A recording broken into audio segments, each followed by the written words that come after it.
হিন্দু বৌদ্ধ খ্রিস্টান ঐক্যফ্রন্ট ফুলগাজী উপজেলা কর্তৃক আয়োজিত আজকের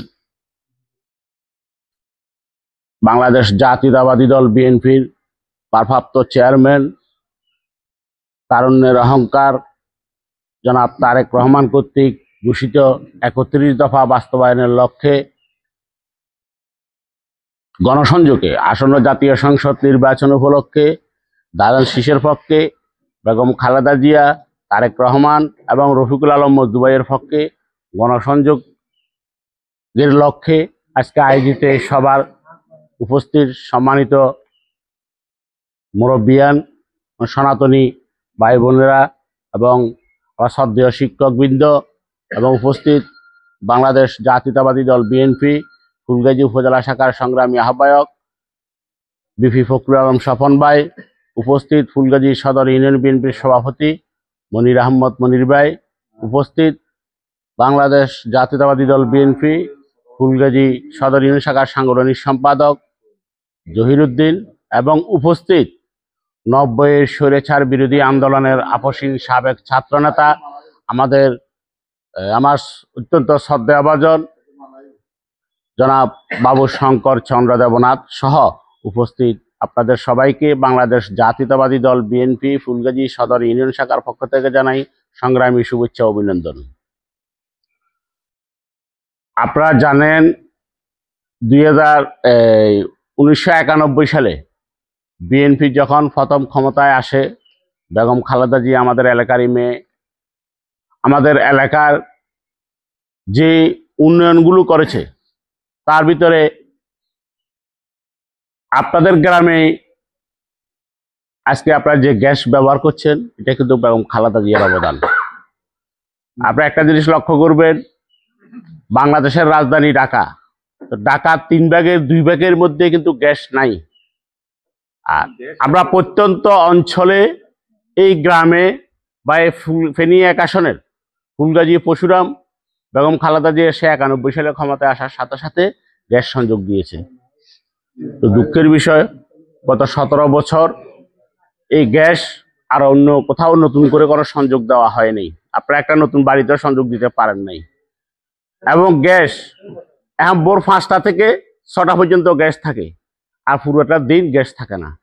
এটা বেগম খালেদা জিয়ার এলাকা, ওই হিসাবে এখানে যত রকমের কাজসাজি করার দরকার ছিল বিগত সরকার সে কাজগুলো করেছে। ইনশাল্লাহ যদি আগামীতে বিএনপি আবার ক্ষমতায় আসে, আপনাদের গ্যাসও পরিপূর্ণভাবে থাকবে এবং নতুন সংযোগও ইনশাল্লাহ আপনারা দিতে পারবেন।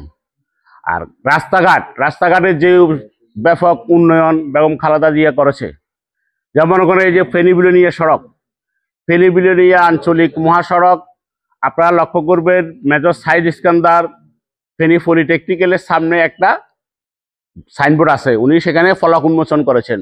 বাংলাদেশের 11তম গুরুত্বপূর্ণ সড়ক কিন্তু আমাদের এই ফেনী বিলোনিয়া সড়ক। এটার একটা পাথরও যদি কোথাও নষ্ট হয়, সাথে সাথে এটার কাজ করার জন্য ফান্ড এটা রিজার্ভ থাকে, এবং খালেদা জিয়া সে ব্যবস্থা করে গেছেন। কিন্তু গত 17 বছর সে কাজটা হয়নি। এখন বর্তমান অন্তর্বর্তী সরকার আসার পর কাজগুলো শুরু হয়েছে। এই কাজগুলো শুরু হওয়ার পেছনেও কিন্তু একটা মত ছিল। মতটা ছিল, আপনারা দেখেছেন গত বছরের এই সরকার ক্ষমতায় আসার পর সেনাকুঞ্জে সেনাবাহিনীর সেনা দিবস উপলক্ষে ওইখানে বেগম খালেদা জিয়া অতিথি হিসাবে সেখানে গিয়েছিল। তো সেখানে ডক্টর ইউনূস এবং খালেদা জিয়া একান্তে একটা আলাপচারিতা আপনারা অনেকে লক্ষ্য করেছেন।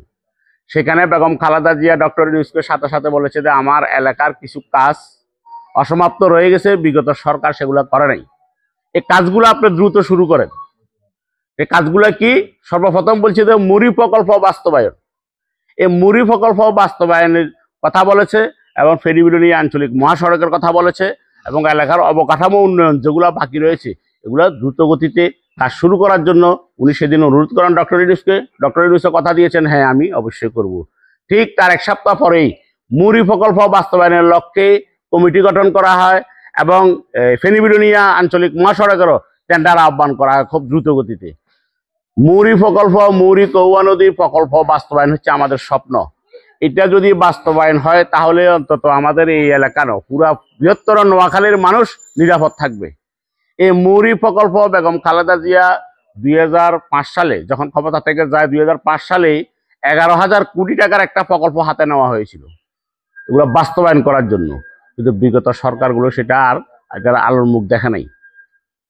বর্তমান ডক্টর ইউনূসকে বলার পরে ডক্টর ইউনূসের যে কমিটি গঠন করে দিয়েছে ওই কমিটির মাধ্যমে 8,772 কোটি টাকা মনে হয় সম্ভবত 8,772 কোটি টাকা মুড়ি প্রকল্প বাস্তবায়নের জন্য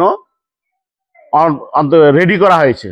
এখানে মুড়ি প্রকল্পের যে একটা সেমিনার হয়েছিল, সেমিনারে সেখানে অনেক উপদেষ্টা আসছিল, ফেনীতে অনেক নেতৃবৃন্দ ছিল, পুরা ফেনী জেলার গণ্যমান্য ব্যক্তি থেকে শুরু করে শিক্ষক প্রতিনিধি সকল শ্রেণীর লোক সেখানে অন্তর্ভুক্ত ছিল।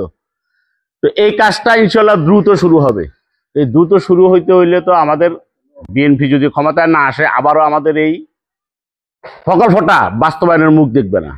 তো সেই লক্ষ্যে এলাকার অবকাঠামো উন্নয়নের লক্ষ্যে আপনারা সবাই হিন্দু সম্প্রদায়ের বাইরে কাজ করবেন, লোকেরা কাজ করবেন। 91-তে যখন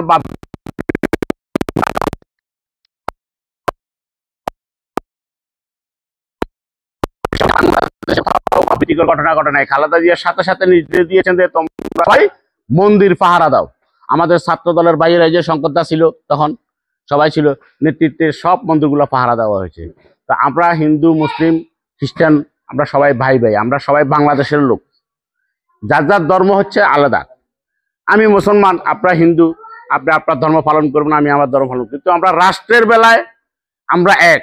এই দেশটা আমাদের সবাই, এই দেশটা স্বাধীন সার্বভৌমত্ব, এই দেশের গণতন্ত্র রক্ষা করতে হলে আমাদের সবাইকে ঐক্যবদ্ধভাবে কাজ করতে হবে। তো সেই লক্ষ্যে আপনাদের প্রতি অনুরোধ জানাচ্ছি, আগামী নির্বাচনে বেগম খালেদা জিয়া তথা দানের শীষের প্রতীকে বিপুল পরিমাণে ভোট দিয়ে বেগম খালেদা জিয়াকে আমরা আবারও এই দেশের প্রধানমন্ত্রী বানাতে চাই এবং এই দেশের রাষ্ট্রীয় ক্ষমতা অধিষ্ঠিত করতে চাই। সেই লক্ষ্যে আপনারা আজকে বাংলাদেশ পূজা উদযাপন ফ্রন্ট এবং বাংলাদেশ হিন্দু বৌদ্ধ খ্রিস্টান কল্যাণ ফ্রন্ট কর্তৃক আয়োজিত আজকের এই নির্বাচনীয় প্রচারণার অংশ হিসাবে কাজ শুরু করবেন। এই কাজটা আপনারা চলমান রাখবেন জাতীয় সংসদ নির্বাচন পর্যন্ত।